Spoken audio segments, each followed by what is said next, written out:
welcome to the University of Law podcast. My name is Zoe Amar. I'm Director of Zoe Amar Digital, a digital consultancy that works with charities. I'm also a former lawyer, and I'm an alumna of the University of Law. Today, I'm delighted to be joined by Alex Fraser, Legacy Management Specialist and Solicitor at Cancer Research UK. Alex, welcome to the podcast. Thank you. Hello, Zoe, and thank you so much for having me on. It's lovely to have you here today. So when you and I spoke a few weeks ago, we talked about your journey into the charity sector and your experience in various different legal roles. Can we go right back to the beginning of your origin story, as it were, and what attracted you to the law? Yeah, absolutely. I mean, I think when I was at school, I was always quite academic and I enjoyed analytical subjects like history and politics, which are often then, teachers point you towards, oh, you should do a career in law, perhaps. I also enjoyed being useful and helping people. I was very bossy as a small child, but I think as I got older, it was hopefully honed into more of a useful sort of way of wanting to help people and tell people how to do things. But I was a bit scared to commit to the idea of doing a law degree, having not done law at A-level. It seemed very unknown, and I just thought, what if I don't like it? I'll have closed doors on myself. So I decided to do French and politics at university.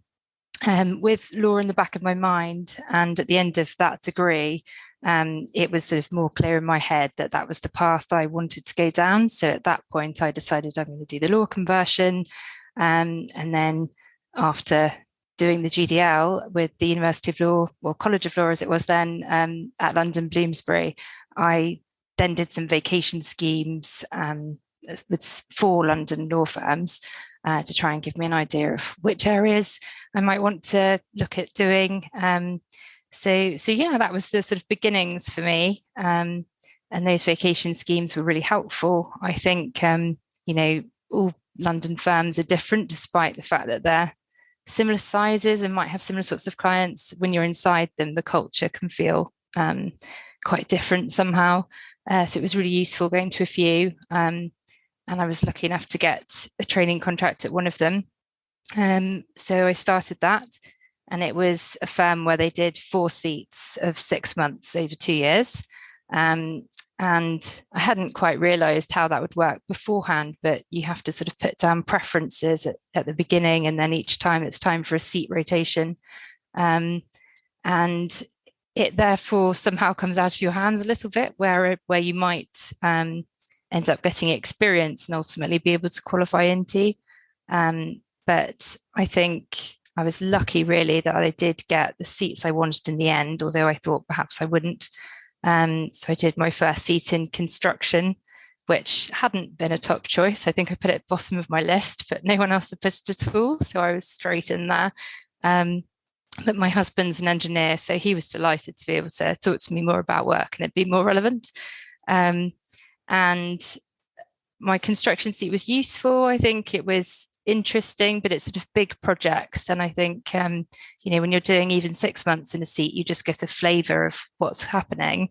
It's not the same as, working in a different area where you might see a matter to conclusion in that time. But it did go quite well. And at the end of that seat, the team asked me if I would do the construction secondment with an engineering consultancy firm that the law firm often worked with. And I thought that would be quite interesting just to see how in-house works and get a bit of in-house experience, different kind of flavour.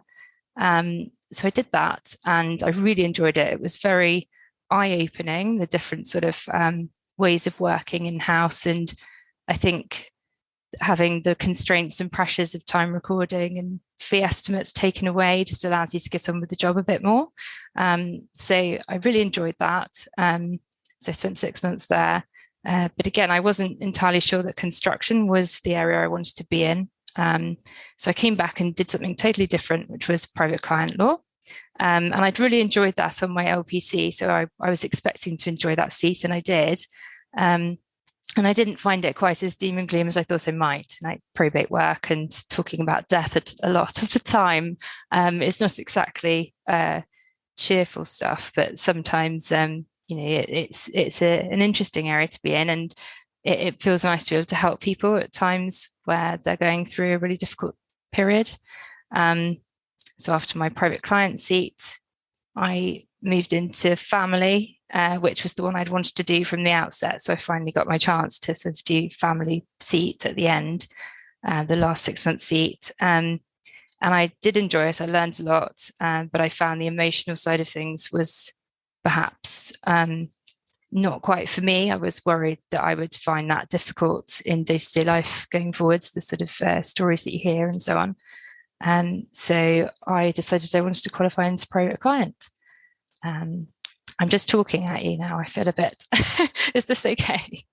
Oh, this is great. Yeah. And it's really interesting because I relate to everything you're saying, because there's this real sense of being drawn to wanting to help people Yeah. and using the law as a way to do that. And also, I can really hear from your story that you're kind of lighting up when you were talking about connecting with people as well. And that's one of the great things you learn as a lawyer, isn't it? I think so. I think that's really important. If you can't connect well with your clients, then they're not going to have any faith in what you're saying, I think, ultimately. So it is a really important aspect. And I think that was definitely the pull for me with private clients. I just liked the fact that you get to deal with people face to face. You're not emailing individuals at big companies who, sure, they care about what you're going to tell them, but it's not the same as talking to people about their private decisions and life choices and things. And I liked the fact that you get responsibility a bit earlier on, I think, in private client. It's a bit daunting as a trainee being put in front of clients, but I think you get more client exposure in private client, and then that's helpful when you qualify. And as soon as I was qualified, I was able to sort of do some very simple will interviews and take on some matters with more responsibility than friends who'd qualified into seats with perhaps big corporate clients that you wouldn't put a newly qualified person in front of. So that was good. But at the point of qualification, I decided to move out of London. So my husband and I moved back to Bristol, where we met and done our degrees.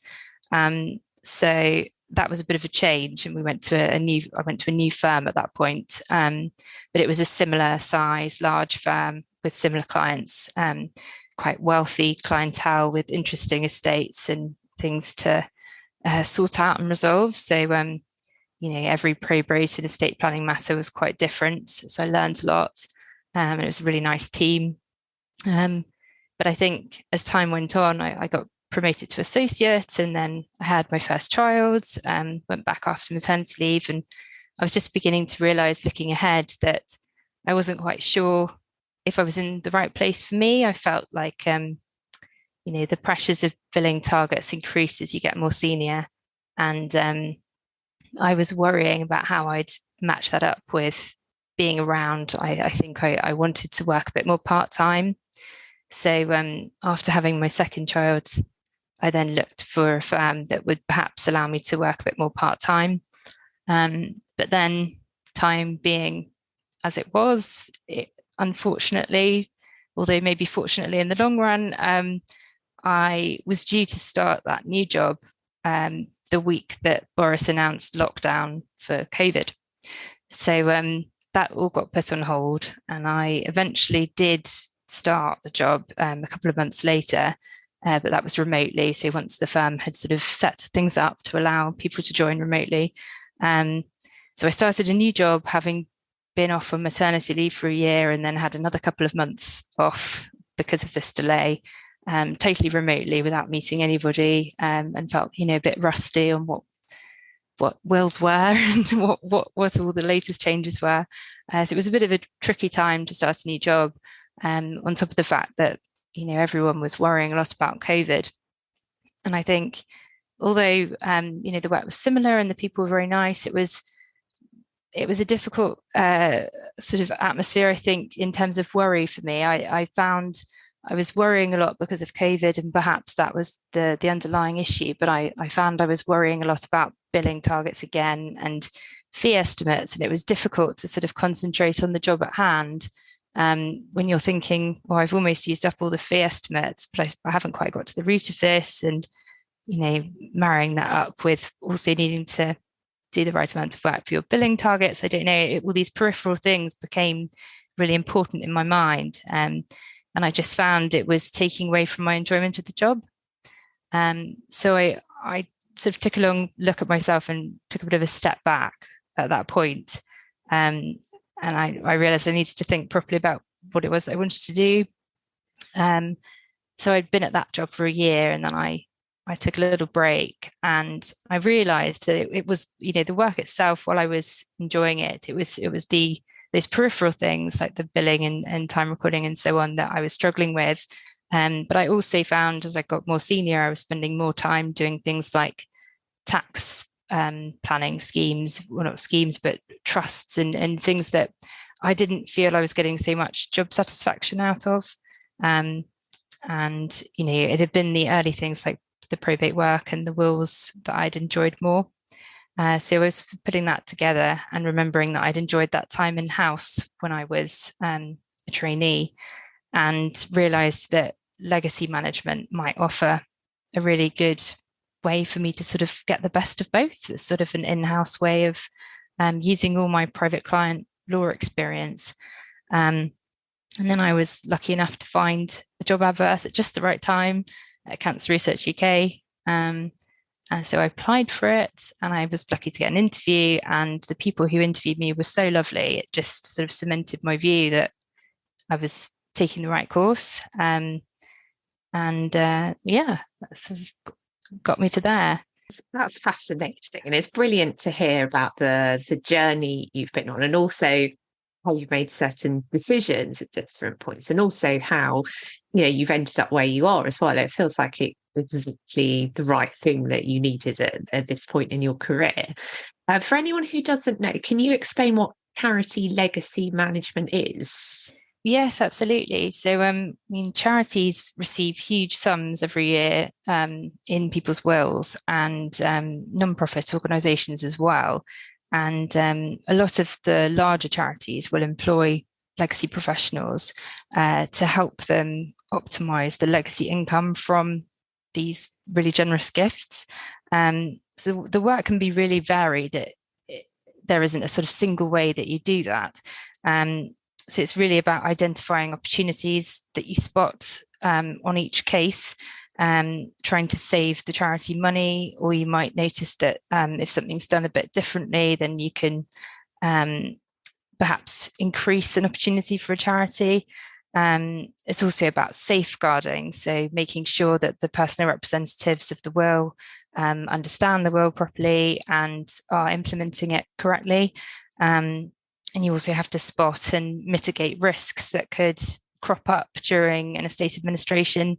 If, for example, we might find out that a family member is contesting the will and doesn't want the charity to receive as much or receive any of its legacy, or there may be a situation where we discover that the donor sadly was affected by fraud during their lifetime or something, and there might be a reason to try and recover funds that were lost during the supporter's lifetime.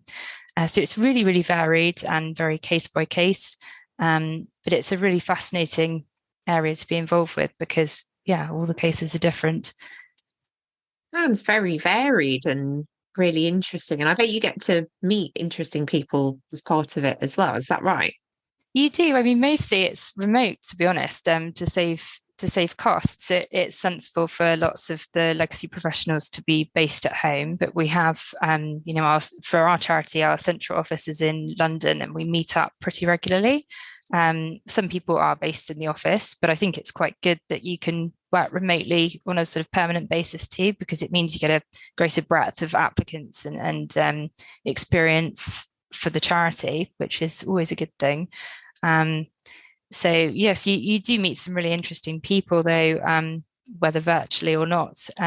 We have our team meetings quite often with scientists coming to give us talks, cancer survivors as well. So those aspects of working for the charity I really love, because it just helps you realise why you're doing the job that you're doing. And when we are managing to save the charity money or increase income for the charity through our work, it's just a really nice feeling to feel that that's income that's going to go to such a good cause. We're helping the scientists do their work. So yeah, that's really motivational. And we're in contact a lot with the executors of wills, whether they're solicitors or lay executors, often family members of the generous supporters who leave us those gifts. And it's lovely to be able to thank those people. Lots of our supporters might have been raising money for our charity during their lifetime for many years. So it's nice to have an opportunity to sort of reflect on that and thank family members properly.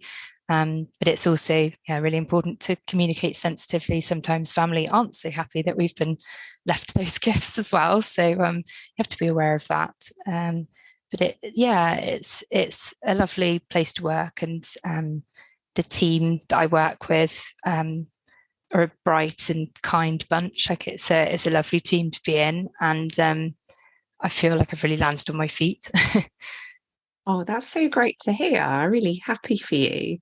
And with the role you're in now, and you've talked about the journey you've been on and the decisions you made about where you went at various points in your career, what would you consider to be the transferable skills from your legal studies and also your career before you came to CRUK? Well, I think the communication skills that you need in this job are really important. Like I was saying, I think having those difficult conversations with executors sometimes, you need to be able to be really compassionate and empathetic in your correspondence with lay executors particularly. And also we need to make sure that we're asking for the right information for our various anti-money laundering checks, and the charity commission guidance requires us to get particular information in respect of all our legacies, and sometimes you have to sort of push for a little bit more information. It's important to do that carefully. So communication skills, I would say, is probably the main one, but then analytical skills, spotting those issues that I mentioned earlier, like being able to mitigate the risks that could crop up. Those are really important. And it's sometimes spotting information that you've not been given, as well as spotting things that perhaps that have been mentioned, but the solicitors maybe not realised there's an issue. Numeracy skills are really important as well, because we get a lot of estate accounts. So for me, in private client work previously, I was used to estate accounts. That was really helpful. And it just means that I'm comfortable reading them and I can spot the issues more easily. If a mistake has been made in the way the inheritance tax has been taken off the residue or something, then we need to be able to spot that so the charity is getting the right share. So those are probably the key ones, but also teamwork's really important. We often work not only within our charity, but if somebody's been kind enough to leave us a gift, often they've left gifts to other charities as well. And if there are lots of charities involved, we need to work with them to make sure we're all on the same page as to what to do with assets, or how to make decisions if something's a bit tricky or has got contentious in some way. So yeah, and we often, as one of the biggest charities, we often act as lead charity in those scenarios, so that the executor doesn't have to email backwards and forwards lots and lots of different charities. We'll sort of talk amongst ourselves, and then it keeps the fees down for the estate. If we have sort of one postbox type charity, you can digest all the questions and pass them up and then report back with the advice. So we often do that. So being able to sort of work in that team-based scenario is important, and deal with situations where maybe one charity doesn't agree with the others, and collaborate. It's like a really interesting role you have because there's an element of stakeholder management, isn't there? Yes, definitely. Yeah, lots of different stakeholders involved. So speaking of stakeholders, you made a really interesting comment earlier when you're talking about back in the day doing vacation schemes and the importance of culture and how it's important to find a culture that's a really good fit for you. And I really wish that was a lesson that I'd learned as early as you did in your career. I wanted to ask you about what is it like to work at CRUK? Because culturally, I'd imagine that's very different to a lot of law firms you were in previously. Yes, definitely. I mean, as I mentioned earlier, my team are a lovely bunch, and they're just really kind and approachable when you're new and again starting this job remotely. I was a bit nervous having done that once and found it tricky during COVID. It was brilliant this time. They were so supportive and friendly, and if I had any questions, even when people were busy, people made time to sort of help. I think not having the time recording in the background just makes a massive difference to people feeling that they're able to sort of stop and help with a task. So it's a really lovely atmosphere, and I think everyone is there knowing and being motivated by the fact that we're doing an important job that's sort of getting money for this amazing charity. And a lot of them have left private practice for similar reasons to me.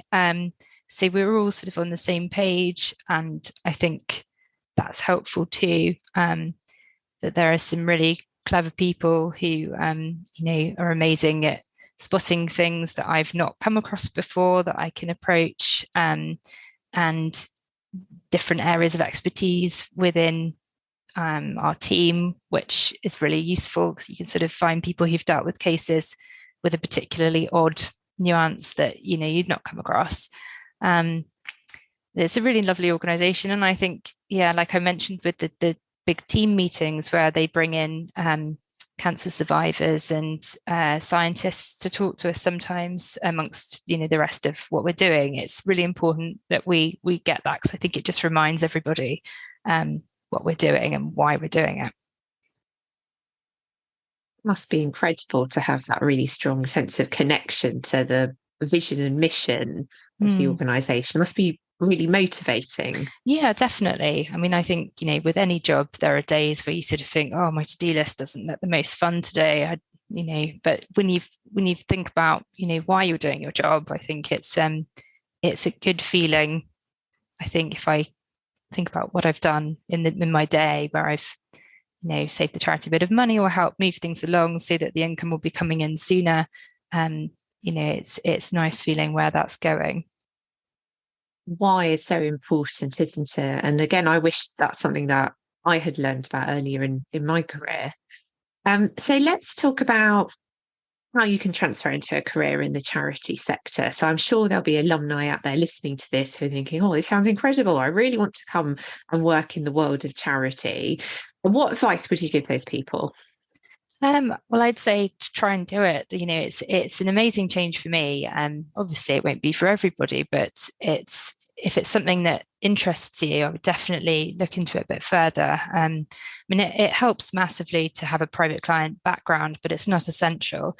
Even if you don't have a legal background, you could still move into legacy management. It'd just be a slightly different, maybe slightly slower route, but you can get in through volunteering opportunities or internships, or if you've got legal experience, particularly private client experience, but not exclusively, you could come in straight to a legacy professional role. And I think the Institute of Legacy Management would be a good place to sort of look at, because they advertise roles on their website and there's lots of information about what legacy professionals do on their website. So I looked at that when I was first thinking about whether it was something that I might like to do, and just trying to understand a bit more about the role and if I could make that leap. Because I mean, there's tons that I didn't know when I started. I'd worked with wealthy clients who maybe sometimes left gifts to charity, but I by no means sort of looked at things from charity angle, and I didn't know all of the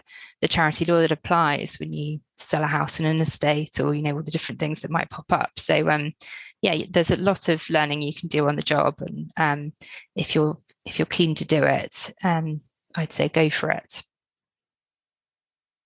Music to the ears of anyone who wants to move across to the charity sector, I'm sure. Thank you, Alex.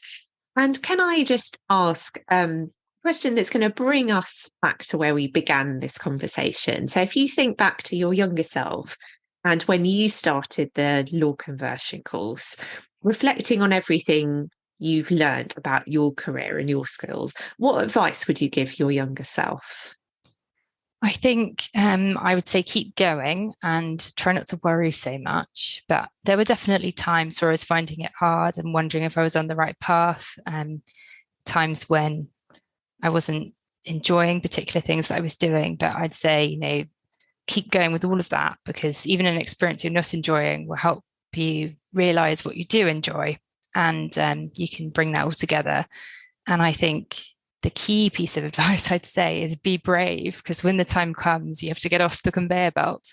So I think once you're in a law firm, it's very easy to sort of, it's not even necessarily that you feel like you've got comfortable. It's just, you're 1 year qualified now, you're 2 year qualified now, you're 3 year qualified. Oh, now you're an associate. And it's this bit of you have to do certain things along the way. You can't just be rubbish and not do any work, but you can just find yourself on this conveyor belt where one day you wake up and you're a partner.